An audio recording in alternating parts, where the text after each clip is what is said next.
தமிழர்கள் கார்த்திகை தீபம் கொண்டாடும் காலங்களில் அஸ்ஸாமியர்களும் அதே விளக்கு திருவிழாவை காட்டி பிகு அல்லது கொங்காளி பிகு என்ற பெயரில் கொண்டாடுகின்றனர்.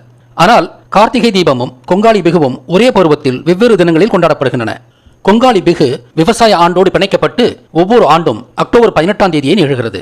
ஆனால் கார்த்திகை தீபம் கார்த்திகை நட்சத்திரத்தில் கார்த்திகை மாதத்தின் முழு நிலவென்று கொண்டாடப்படுகிறது. இந்த வித்தியாசத்திற்கும் காரணம் இருக்கலாம். காட்டி என்ற சொல்லும் கொங்காளி என்ற சொல்லும் காட்டை குறித்த சொற்களே. இந்த சொற்கள் ஏன் காட்டை குறிக்க வேண்டும்? முருகன் காட்டை அழித்து விவசாய நிலமாக்கியதை குறிக்கும் வண்ணமாக அஸ்ஸாமியர்கள் விவசாய நிலத்தில்தான் அதிகம் விளக்கேற்றுகின்றனர்.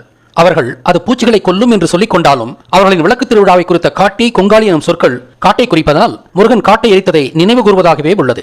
கொங்காளி என்ற சொல் எப்படி காட்டை குறித்தது என்பதை இப்போது பார்க்கலாம். கொடிய மிருகங்கள் வாழும் அடர்த்தியான மழைக்காடுகளை தமிழர்கள் கொல்லும் கானகம் என்றே அழைத்தனர். கொல்லும் கானகம் என்ற சொல்லே கொங்கானம் என்றாகியது.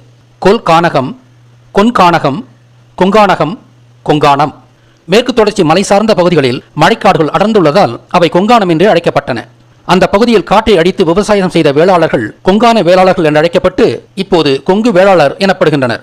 அந்த வேளாளரின் பெயர் கா உண்டர் என்று காட்டை உண்டவர்கள் என்ற பொருளில் கவுண்டர் என்றானது. மேற்கு தொடர்ச்சி மலைப்பகுதியில் மருதமலை முருகன் கோயில் இருப்பதும் அப்பகுதி வேளாளருக்கு காட்டை தின்றவர்கள் என்ற பொருளில் கவுண்டர் என்ற பெயர் உள்ளதும் மருதமலை என்ற பெயரில் உள்ள மருதம் என்ற சொல் விவசாயத்தை குறித்ததும் முருகன் காட்டை தின்று விவசாயம் உண்டாக்கியவர் என்பதையே நிறுவுகிறது. எனவே இந்த கொங்கானம் தான் அஸ்ஸாமில் கொங்காலி என்று மருவி காட்டையே குறிக்கிறது. அஸ்ஸாமியர்கள் தங்களது காட்டு திருவிழாவான காட்டி பிகுவில் காடு எரிந்ததை குறிக்கும் விதமாக வயல் காடுகளில் தீபம் ஏற்றுகின்றனர். பிகு என்பது போரை குறிக்கிறது என்பதை அஸ்ஸாமியர்கள் அறியாதது போலவே காட்டி கொங்காலி போன்ற காட்டை குறித்த சொற்களின் பொருளையும் அவர்கள் அறியவில்லை. கொங்காலி என்றால் ஏழ்மை என்று அவர்கள் பொருள் கொள்வது பிழையானது. பீஷ்மர் என்ற சொல்லும் பீஷு என்றாகி இறுதியாக பிஷு என்றாகி வருடப்பிறப்பியை குறிக்கின்றன. பிஷுவும் விஷு என்று மருவி அதுவும் வருடப்பிறப்பியை குறிக்கிறது.